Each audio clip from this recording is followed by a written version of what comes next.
Hi. I have a little practice for your feet. Taking care of your feet is a great way to stay grounded.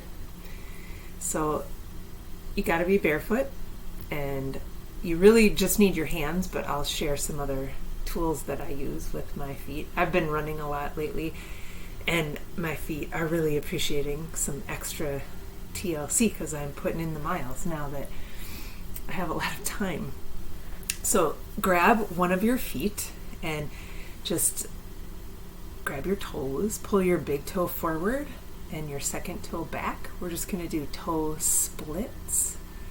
Just stretch them as far as it's comfortable, and don't worry about how far you're stretching them, and maybe just look at your toes and notice how much movement you have and notice what you feel at your toe joints.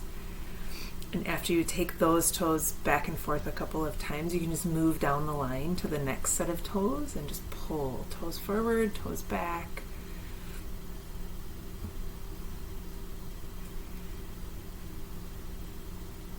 And go down to the next set of toes.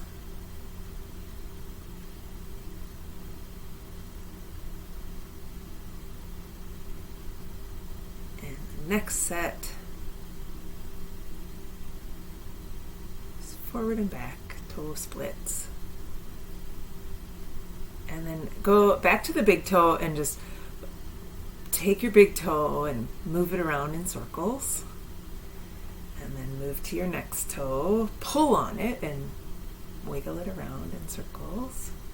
Move down the toes until you've circled all the toes. And then grab that foot. You could always do this in a chair if you're not comfortable on the floor like this. And take your hand and start to thread your fingers between your toes. You might not be able to get through all of them. This is shaking hands with your foot. See, if you can though, kind of work your fingers in between your toes so your toes are all spread out. Just that is enough. It might be really intense if your toes are kind of tight, stuck together. But if you have capacity to do anything else, you can move the front of your foot, kind of twist your foot side to side. This will create some movement in all the little joints in your foot. You've got 33 joints in each foot, so that's a lot of potential places that can move and that don't always get to move.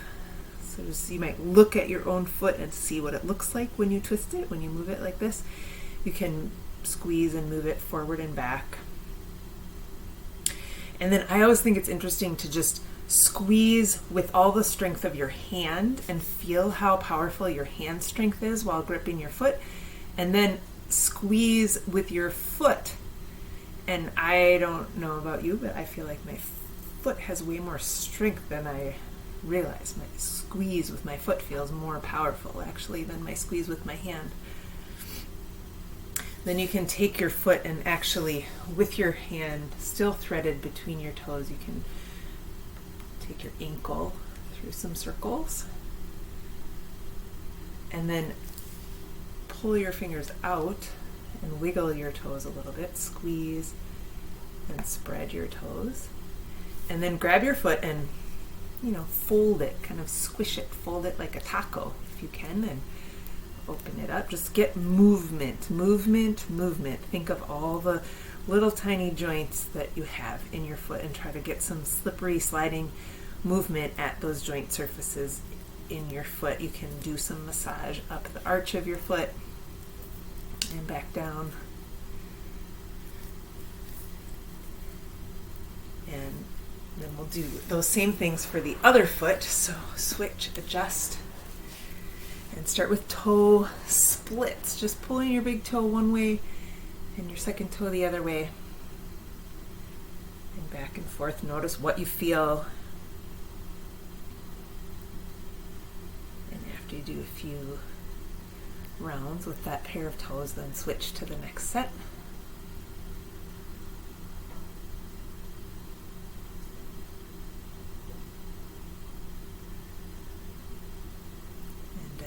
The line.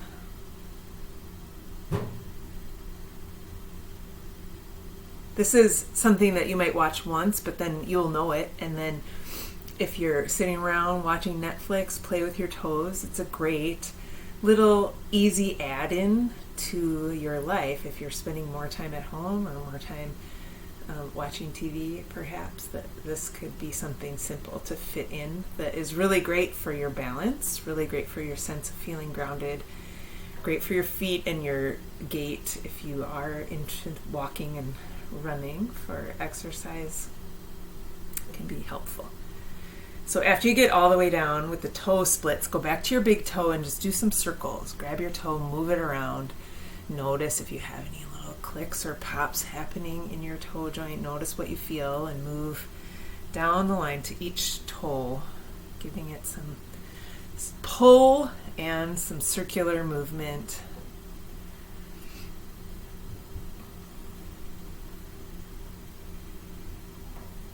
Until you get all the way down to your pinky toe.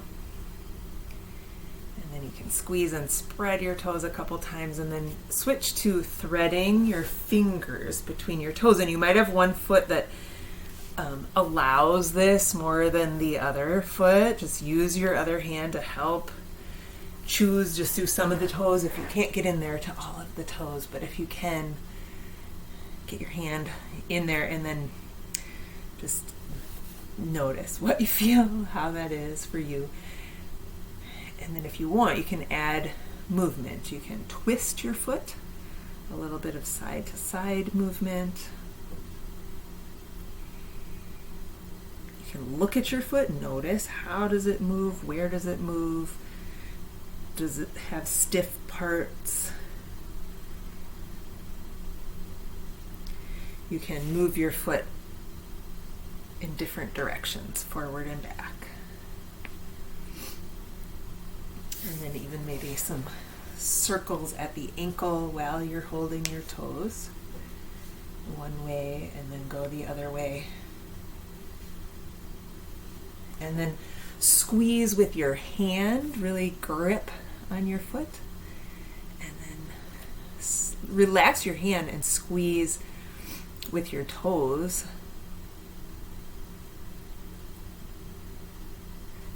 And then pull your hand out of there, flex and spread your toes a few times. And I'm going to stand up. You're not going to see my face anymore, but you'll still see my feet, and that's what this is about anyway. I have a few tools here that I like, and you might find something like this. This I got at the co-op, the People's Food Co-op in La Crosse. It's a foot roller, right? So you put it under your foot and you can just roll on the whole bottom surface of your foot. Give yourself a foot massage. I think it's great to do stuff like this before practicing yoga, especially if there's an emphasis on balance or an emphasis on feeling grounded in your feet.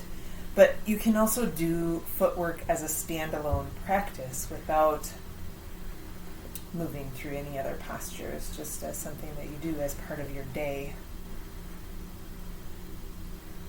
There's no real wrong time of the day to do it. You could do it at any time. Other tools that I like to use, these are something I found on Amazon, and they're not as good as some that I had from Sherry that were from the Yamana tradition. Those were a little bit softer. You might have seen them if you've ever worked with Sherry or gone to a workshop about feet. These are more prickly. I think they were called balance pods. I got them on Amazon. So they're a little bit sharp, a little prickly, but they still offer good stimulation for the feet, for the bottom of the feet. So I'm getting a calf stretch right now by putting the ball of my foot up on this little dome, but I'm also getting the benefits of those little prickles, and my foot is kind of shaping over the shape of the dome, and so that is creating movement at some of the joints in my foot as well. If you work at home or if you work at an office and have a desk or a standing desk, it can be great to have tools like this in your workstation, if you can just kick your shoes off and do some little stretches and movements for your feet during your work day, it can really help you feel more grounded, more connected to your body in an environment where maybe you're mostly in your head and feeling disconnected from your body. So the bumpy pods are a fun prop. Another prop that I like is this. It's like a foam roller cut in half. And again, I ordered it off Amazon. You can use it as a calf stretcher. Put the ball of your foot up on the half roller to stretch the Achilles tendon and the muscles on the back of your lower leg, so your calf muscles.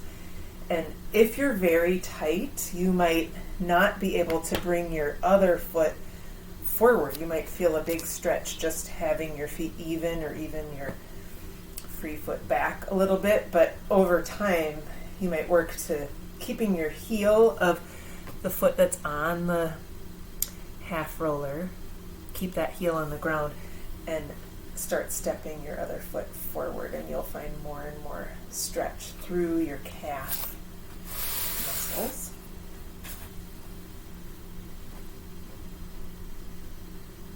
Some people have just a lot of tension in their calves, and this can be a great stretch. And I've heard of people even feeling effects of stretching their calves all the way up their bodies, like feeling better in their low backs or even their neck and shoulders, and even resolving headache issues by dealing with some of the tension in the calf muscles. Another tool that I like to use is a lacrosse ball. And you can put the ball under your foot and just roll over the surface. You determine how much pressure to use. You can go really light, you can push harder. You'll know when you start exploring your own foot how much tension is there and what feels good.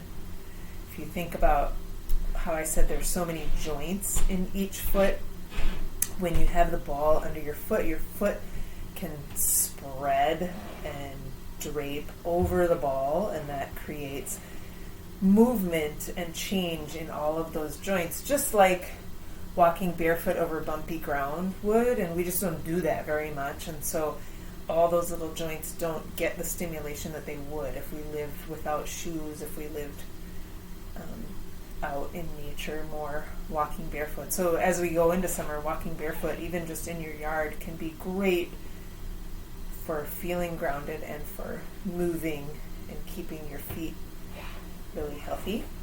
But if you don't want to walk barefoot outside, you can always bring elements of the outdoors inside. I have a lot of rocks. I've collected rocks for a long time, and rocks make great tools for working with your feet. I keep rocks on the floor near my kitchen sink where I wash dishes, and I keep rocks sometimes in the bathroom. So when I'm brushing my teeth, I might just play with these rocks with my feet. So you could try something like that. Just get a rock, and as you're standing there, you can have your part of your front of your foot on the rock and just move around a little bit to create pressure, to create movement, to give a little self-massage to all of the muscles on the bottom of your feet.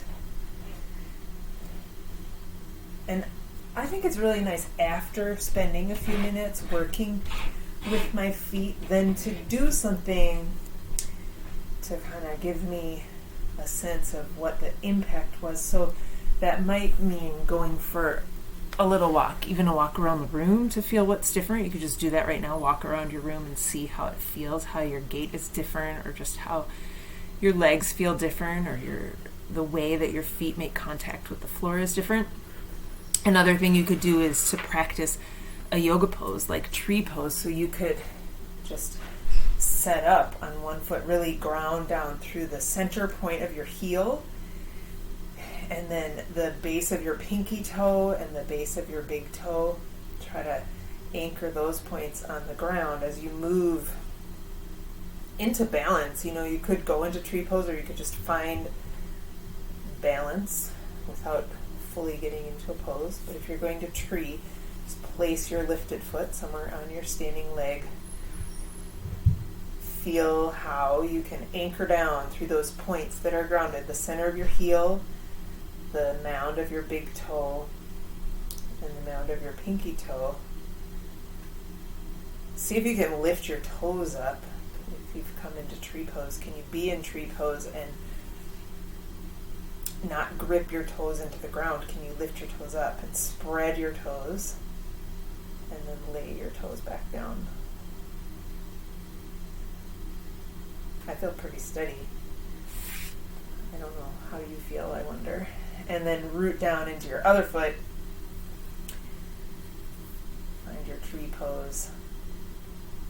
See if your two sides feel similar, if they feel different, if you're more wobbly or more steady.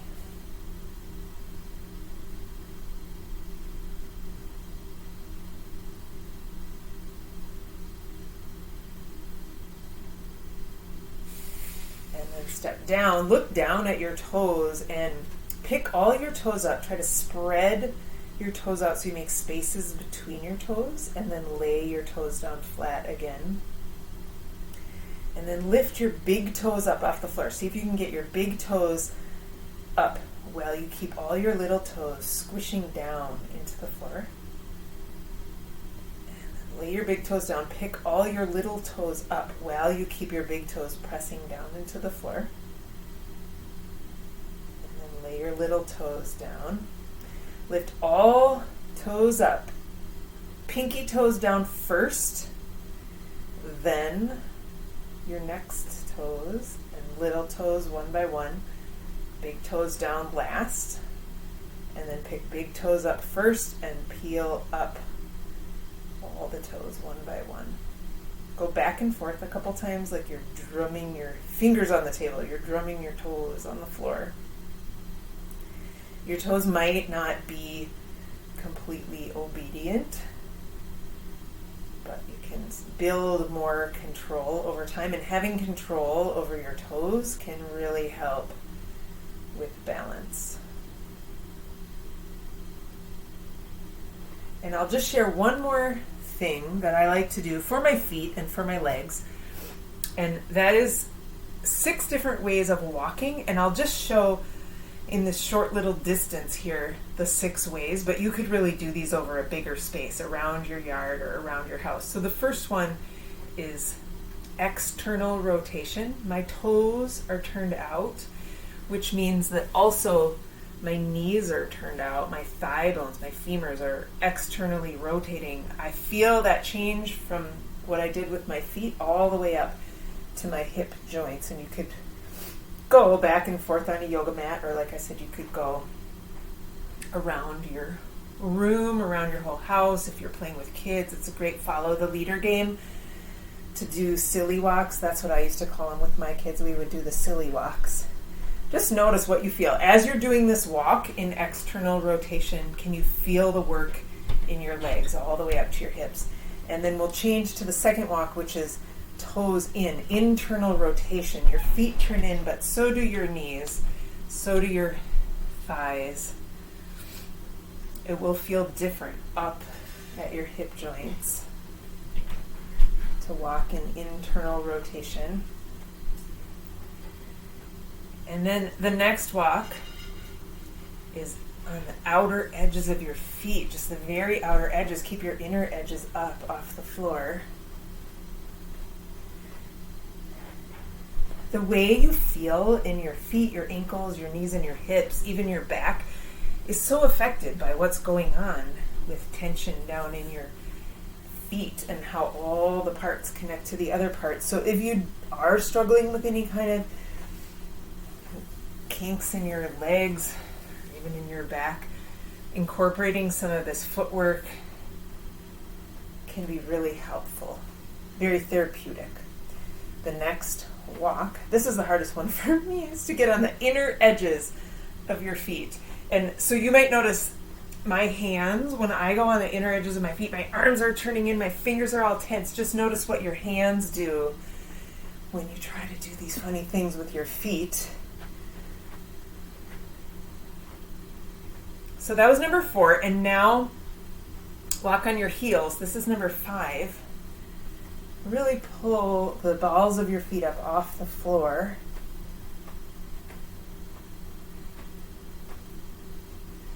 And do a lap around your house, across your house, out in your yard. And then the final walk is on the balls of your feet. And it's nice to do these both frontward, moving forward and moving backward.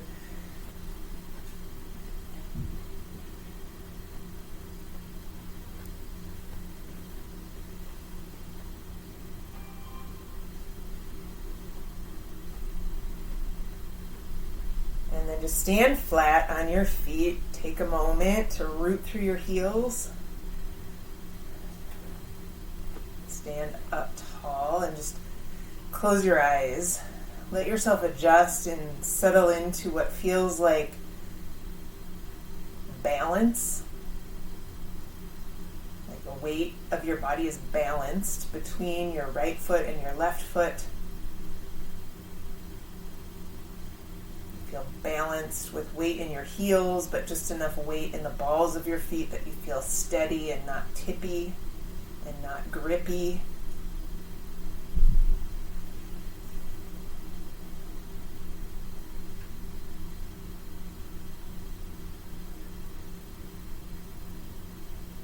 And that is the end of this short foot practice. I didn't look at my watch at the beginning, so I don't even know how long it was, but I hope that you've enjoyed it. I hope that those things are helpful to you and that you have fun with them and maybe can share them with kids or people in your life who complain about aches and pains.